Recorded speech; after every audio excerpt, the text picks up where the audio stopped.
La ville de Paris se fait un devoir de recevoir en l'hôtel de ville les autres officiels de la France.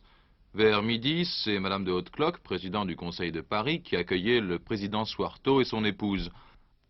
Allocution, signature de parchemin et échange de cadeaux, le président indonésien a offert à la ville de Paris un gong de bronze soutenu par un socle de bois travaillé, tandis qu'il recevait un coffret à cigarettes en argent.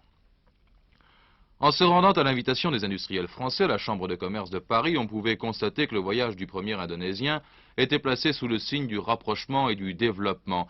Hier soir déjà, le général Suharto annonçait que la France serait la bienvenue à Jakarta. À midi, les industriels français se voyaient renouveler cette invitation.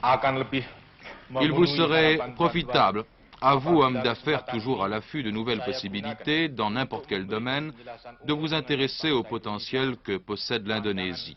Nous avons promulgué il y a quelque temps une loi qui donne aux investisseurs étrangers non seulement des garanties pour les capitaux investis et l'exercice de leur profession, mais aussi les investisseurs jouiront d'une certaine facilité non négligeable en ce qui concerne les taxes et les droits de douane.